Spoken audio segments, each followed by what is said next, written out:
And good afternoon. It is Tuesday. It's Friday. It's noon. It's time for our regular Lunch and Learn. Now today we're going to be talking about protein and how protein affects our brains. So one of the things that we know, we've taught in school, we've taught the food pyramid and all that kind of stuff, and we've learned that that's not quite the way it is, right? And so we need to rethink how we're working with this. But we do know that protein is absolutely essential. And we were taught in grade school, I remember, that proteins are the building blocks for repair of your body. And so what we're talking about today is how proteins affect your mood, they affect your strength, they affect your cognitive ability, all that kind of thing. And I know as a human that when I do not have enough protein, I am not functioning at my best self. And so I've gone on different diets, I've done different things. And, our church, every 21 days, not every 21 days, in January, they do a 21-day Daniel fast. Now, this is found in the book of Daniel, in the Bible, and basically it is protein from your beans and your lentils and that kind of thing, and just other vegetables. So it's just a vegetable diet. I can't do that diet. When I have done that diet, and I think I have tried it twice, I'm very ratty. I have a bad attitude. I have no strength. I'm very cold, and cold not as in my emotions. I'm cold. My whole body is cold, and it's just, I suffer through that 21 days, and I know that fasting is all about all the spiritual disciplines and that kind of thing, but I don't think you have to be absolutely physically ill when you're trying to do a spiritual practice. And so some people, me, I'm one of them, I have to have protein in my diet for me to be my absolute best self. So we're going to be talking about proteins. We're going to talk about a case study of a man who was 45 years old. And he is a business expert, but he also had a degree in neuroscience and human behavior. So he found out that he was feeling just a lot of brain fog and lethargic, and he couldn't figure out what was going on. He noticed strange tingling in his hands. It made him very uneasy because he was a neuroscientist. And so what he found out was that he was significantly deficient in protein. All right. Don't know why. It doesn't say why, but it talks about the fact that he was deficient in protein and what proteins actually do. So proteins are not just essential for building muscle. From the earliest ages of development, for our children, the proteins that we give them help them to develop their brain properly, and it helps them reach cognitive competence later on in life. And so we know children are growing. We know that they need to have a really good diet. And the amount of people that come in here and they feed their children and their grandchildren nothing but mac and cheese and chicken nuggets, people, that's just not cutting it. That's, chicken nuggets, from what I understand, can have all kinds of things in there, not just chicken. So I'm just saying, it's just one of those things that we don't necessarily want to do. All throughout our adulthood, proteins continue to facilitate cognitive brain function, critical brain processes such as neurotransmitter production, cellular signaling, neuroplasticity, and nerve cell repair. So let's talk about a few of those things, because these are some big words. You may know what they mean, you may not know what they mean. So critical brain processes. Now, we always think about our brain as being a computer, right? And it is. We've got all kinds of things going on in the brain that we need to be able to have the right nutrition so that it all works the way it is supposed to work.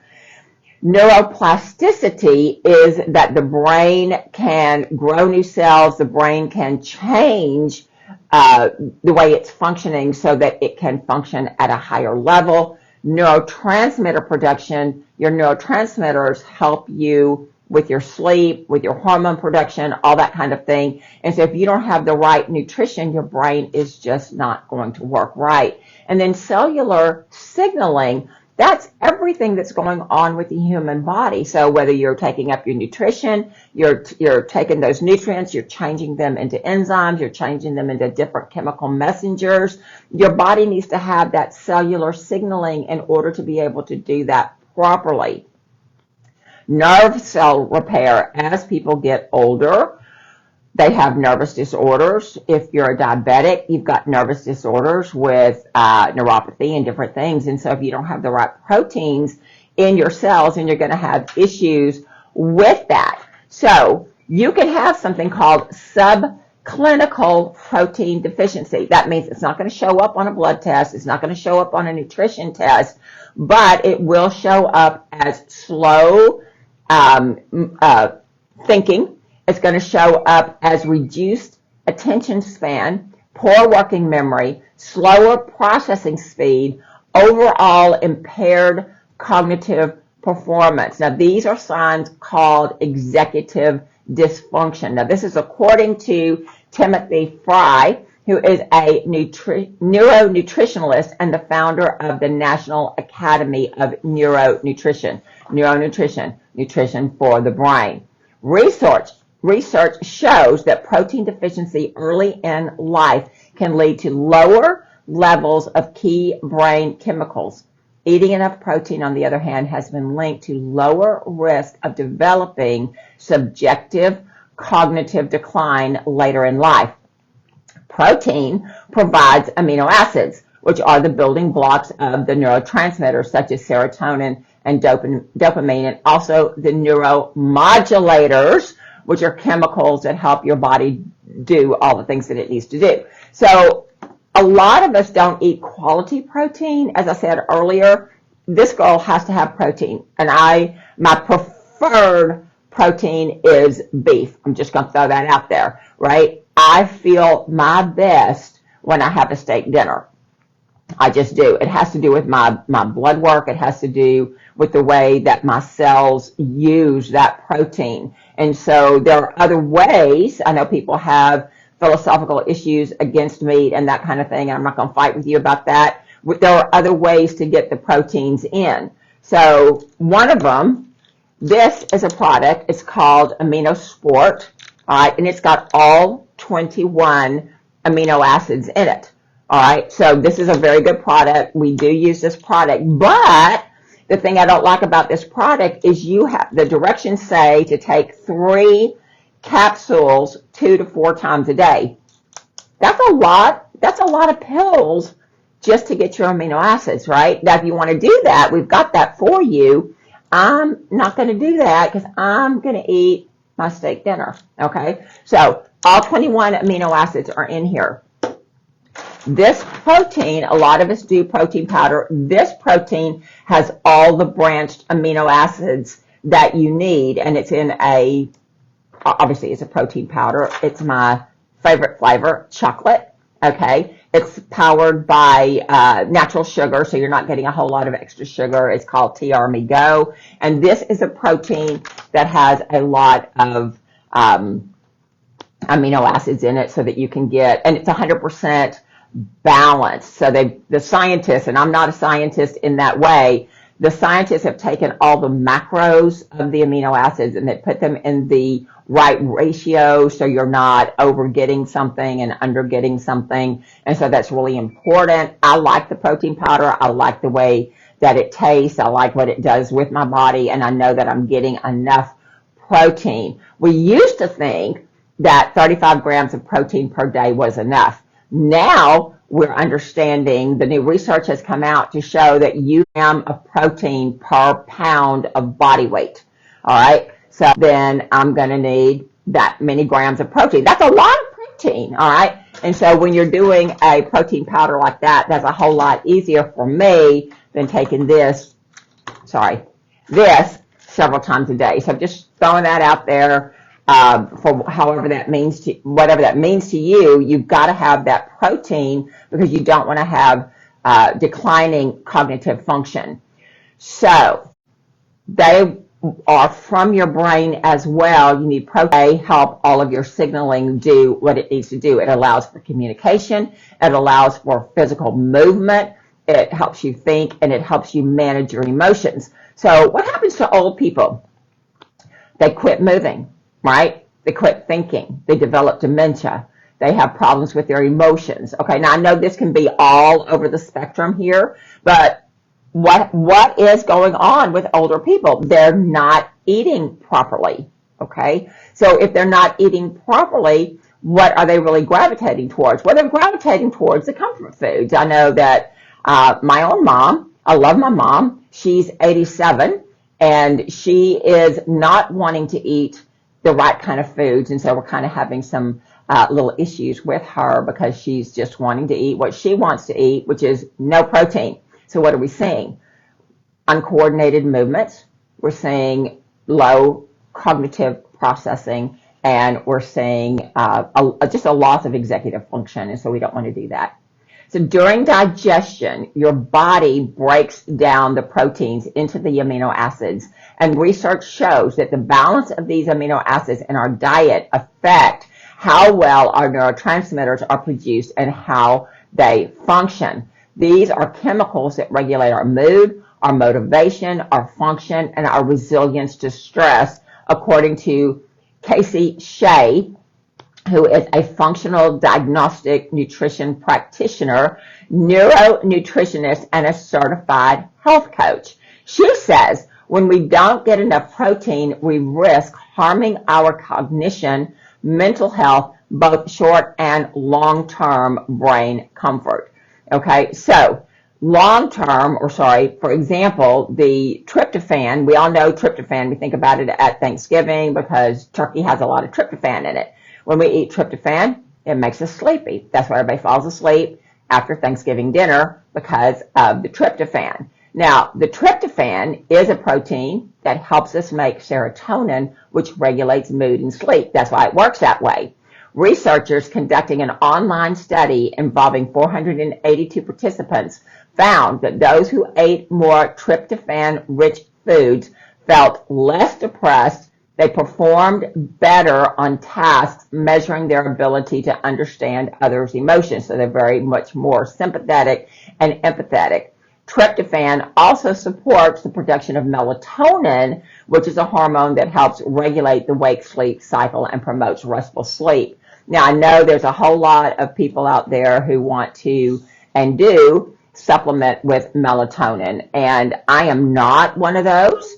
And the reason I'm not one of those is because you've got a flow chart of neurotransmitters, and melatonin is at the bottom, GABA is at the top, and then you've got your other ones slotted in there, and melatonin is at the bottom. If you feed from the top, it trickles down and you get enough melatonin, okay? So I'm not a fan of supplementing with melatonin. I know that people do it. I'm not going to argue with you if you do it, but I'm going to supplement at the top. Another important amino acid is tyrosine. This helps with the production of dopamine and norepinephrine. Dopamine is involved in movement, blood pressure, and it's also part of the stress response. So when you consume the amino acid tyrosine, you're supporting the brain chemicals that make you excited to start your day, motivated to do your work, more sociable, more focused, and able to experience the desire and enjoyment of life. This is according to the neuronutritionist Fry, okay, Timothy Fry. What else does protein do? It helps you repair your cells. And so there are autoimmune diseases such as fibromyalgia and multiple sclerosis, and even chronic fatigue syndrome, I think, is a nerve disease, all right? So protein is a major building block of nerve cells. From the protective outer covering called melanin, okay, it sends signals, which are from the axons, to help the signals get from one to the other, okay? You've got to have those nerve cells in order to do that. Protein supplies the raw nutritional ingredients our brain needs to repair, adapt, and stay strong as we age. Neurodegeneration begins decades before diagnosis, and protein is a big player in that. And so as we get older, if we are picky eaters, we're not getting the right kind of protein, then those deficits start building up. And she says it can be decades later when you've got a neurological disease, which nobody wants that. I don't want that. The repair process happens through your amino acids, which the body uses to repair nerve fibers and rebuild lost connections. Scientific evidence shows that branched-chain amino acids found in protein may help protect the brain both before and after traumatic brain injury. Moreover, protein is stabilized. Okay, it is a stabilizing micronutrient that can help reduce post-meal blood sugar spikes, support insulin regulation, which may lower oxidative stress linked to chronic conditions like insulin resistance, diabetes, obesity, and all that kind of stuff. So we have been talking, a couple of weeks about M-Smart. Why is M-Smart important? Because M-Smart helps us balance our blood sugar. All right. If we don't have balanced blood sugar, we're not going to be able to repair our nerves. There's another product that we have that I absolutely love. Now, this is the one that I have on the shelf today, but I also have it in a liquid form. This is skullcap. Now, I love skullcap because skullcap is an herb that will rebuild your nerves. We have had people who have multiple sclerosis, and we have given them skullcap, and within 6 weeks, they were able to come off of their medication. Now, why is this? It's because we help the body rebuild the nerve sheath. Okay, so let me kind of back up a little bit. Think about my hand, my hand. This is your nerve, okay? My skin is the myelin sheath, okay? When we have nerve disorders, viruses, whatever, it burns off the skin. So think about what my hand would look like if I had no skin, right? It'd be bloody, it'd be tender, everything would hurt it. It would be, it's not a good thing. This is why God gave us skin, right? But when you have a nerve disorder, it burns off the myelin sheath, so your nerve is just on edge all the time. So skullcap rebuilds the skin on your nerve, and so it protects the nerve, so your body's just not on fire 100% of the time, which I absolutely love because I hate seeing people in pain, and I hate seeing people that just can't enjoy their life because they've got these nervous disorders and that kind of thing. So one of the most prevalent paths of neurodegeneration, so much so that Alzheimer's disease has been labeled type 3 diabetes. Why is that? Because the body is not able to process glucose properly in the brain, okay? The brain works on glucose. When it can't function, that's when we get the dementia, the Alzheimer's, all that kind of thing. And studies have found that when you give a patient with dementia, you give them, I think it's 3 tablespoons of coconut oil in a day. Okay, now coconut oil, you can cook with it. It's white. It's in the refrigerator, right? It's solid. So if you take a spoonful and you put it in the coffee, you take a spoonful, you cook the eggs in it, whatever, they have found, I think it's in 3 weeks that you can see significant improvement in dementia because the body can take the sugar, okay, I think it's medium chain fatty acids that is in the coconut oil. The body uses that as a fuel source instead of the glucose because it can't process the glucose. Because why? Because the brain's just not working right. And when you have diabetes, you can't process the glucose, right? Why? Because your pancreas isn't working right. So we need to make sure that we know these things so that we can supplement appropriately so we don't have these kind of things. It is said in the research that if our protein is adequate, we're not going to have those kind of things. Protein acts both as a building block and a buffer, supporting brain function and protecting it from stress, inflammation, and blood sugar swings that harm it over time. Now, I don't know about you, this has been a very stressful week, okay? This is our, yesterday was 9/11. We know what happened the day before that. It's just been a very, very stressful week in the United States. Maybe not the whole world, but in the United States.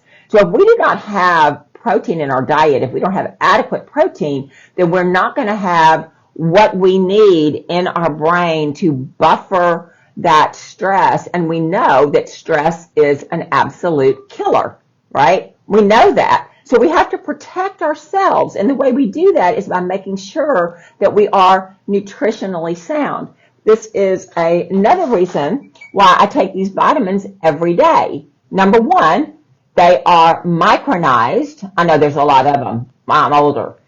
They're micronized so that I'm absolutely sure that my body absorbs them, okay, and my body has what it needs so I can protect myself from all the stress, right, that's going on in the world. So your myelin sheath is, when it's living, it's half protein and half fat. When it's damaged, okay, it's only fat. So you've got to have that protein so that everything is working the way it should. So what are some early signs of myelin sheath issues? Well, it can be tingling, it can be numbness, it can be muscle weakness, it can be delayed reflexes, it can be trouble with coordination and changes in gait, the way you walk, okay? Cognitive issues like poor memory, slow thinking, and difficulty with planning can also emerge, often suddenly, especially in the early ages. So if we have any of these things, tingling, numbness, we see that our walk has changed, we see that we're having trouble with coordination, then we want to think, maybe I'm not getting the protein that I need. And so maybe we need to make some changes in the way we eat, because we have been told, okay, that protein is not great for us, that carbs are what the body uses for energy. And yes, the body does use carbs, but they've got to be the good carbs, not the bread and the pasta, because there's no nutrition in that, at least here in the United States, okay? The central nervous system has a limited ability to regenerate, and certain amino acids help repair and maintain the myelin sheath. Now, that is true, but also, as I showed you, the skull cap, we've had great results in repairing the myelin sheath for that. So if that's something that affects you, if you've got nerve issues, if you've got neuropathy, if you've got all those kind of things, you might want to try skull cap and see if that brings you some relief. So serine is an important amino acid, and it helps produce sphingolipids. Say that 3 times fast, right? These are major components of myelin. Low levels of serine have been linked to myelin damage in certain neurological disorders. Other amino acids such as glycine, cysteine, methionine, and arginine also support the maintenance of the myelin sheath. So we need to have this so that we can be our best self. We need to have our children have adequate, good, healthy protein so they develop those neuro connections that they need in order for them to be healthy. So your brain is always adapting. This flexibility is known, as I said earlier, neuroplasticity. This enables you to learn new things, form memories, recover from injuries, and keep your body running the way it is supposed to, all right? In a 2022 study published in Alzheimer's and Dementia, it has shown that proteins linked to neuroplasticity may help the brain stay more resilient in early Alzheimer's disease. Researchers examined the brain scans and spinal fluid protein levels in people with Alzheimer's and compared them with healthy people. They found that those with the stronger brain networks had higher levels of proteins, especially those involved in neuroplasticity. So we've got scientific studies that say protein helps us age well. Protein keeps us going in the right direction even as we are aging. And so there's a lot of misinformation out there that people are thinking that protein is bad for them, but it's not bad for you. You need protein in order for your brain to do what it needs to do. Neuroplasticity depends on constant communication between your brain cells, the reshaping of the connections, called synapses, and even the growth of new ones. Now, when I was in school 100 years ago, they told us that once your brain was damaged, your brain is damaged forever. You did not grow new brain cells. Now, the new research has come out that says, no, that's not quite right. We can recover, our brain can repair itself and that kind of thing. So that's really, really good news. One of the things that I never did when I was young is I didn't do recreational drugs and that kind of thing because I want to keep my brain. I didn't want my brain to like spaz out and that kind of thing. You only have one. And so I want mine to last as long as it can. And so you have to have those proteins. Structural proteins support cell shape, and signaling proteins help neurons communicate. Any sort of nutritional insufficiency of amino acids can reduce synaptic protein turnover, impair dendritic remodeling, and impair long-term potentiation. Okay, what does this mean? This means your brain's not going to work right. So you have to have the right things. If you don't like meat, I'm okay with that. Do this, but do it enough times that you're going to get what you need. If you have a good protein powder, make sure that it has all the branch chain amino acids so that you have what you need, and make sure that you're having enough protein in a day based on your body weight. And if you're an athlete and you're lifting weights, or you're running marathons, or doing triathlons, or whatever that is, right? If you're one of those people, you need even more protein because that's what helps your body repair and do what it needs to do.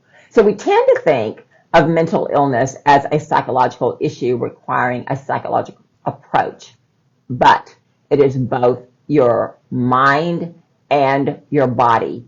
Anyone with anxiety can back this up. If you feel anxiousness everywhere, you feel it in your stomach, in your arms, it's not just in your mind.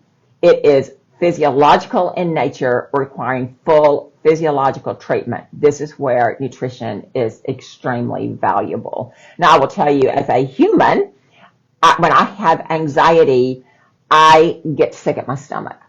Okay, it is a very physical thing. You know, it is just something that if I get bad news or if I get anxious about something, I don't really have a panic attack, anything like that, but I will get nauseated and I will have to, take care of it however I need to take care of it. And so your stress, when your anxiety is out of control, it's going to affect you. And they have found in the studies that inadequate protein exacerbates anxiety issues. So your ability to manage stress, regulate your emotions, depend largely on your neurotransmitters, the chemical messengers made from amino acids. Your mental health is dependent on your diet having enough good amino acids that you've got that raw material to make those connections that you need to make in your brain. In a U.S. study, a large U.S. study, 18,000 adults, those who ate the most protein had a 66% lower risk of depressive symptoms compared with those who ate the least.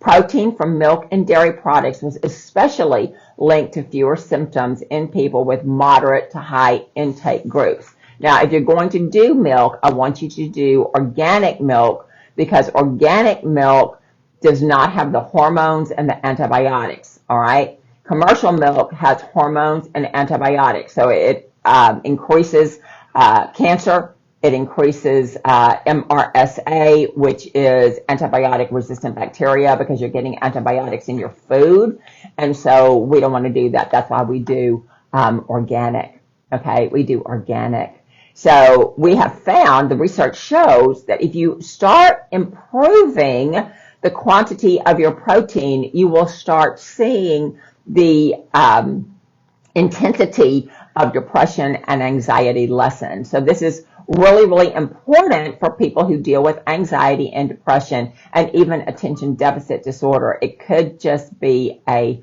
protein issue because you don't have the right brain chemicals to keep you sane. All right. So we need to increase our protein consumption for our brain health. So you know who you are. I know who I am. And I told you at the beginning of this snippet here that when I don't have protein in my diet, I'm mean, I'm ugly, ratty, I'm cold, I have no energy, and my brain doesn't function. All right? I am a person that needs high levels of protein to be my best self. You might be that too. You may be operating under misinformation that you don't need protein to function. And so if you have any of those symptoms, brain fog, no motivation, high anxiety, tingling, numbness, all that kind of thing, it may be protein deficiency. So we've shown you a lot of solutions here. All right. And so if you need help, reach out. We're always able to advise over the phone. Brands do matter, okay? So if you get a garbage brand, you're going to get garbage results. If you get a good brand, you're going to get good results. And so we want you to live your best life. That's why we do this. They're called Lunch and Learns, because you're having your lunch and hopefully you're learning something. So it is Friday. It is the beginning of the weekend. I'm getting ready to go and visit my mom because that's part of my Friday schedule, and I absolutely love it. It's the high point of my day. And then I'm going to take time to relax, recover, refresh, renew, all those things that are important for stress relief, okay, and moving forward and being our best selves when it comes back around on Monday and we have to do all the things we have to do. So thank you for watching. Thank you for commenting. Thank you for sharing. Thank you for doing all the things. I appreciate you, and I will see you next week.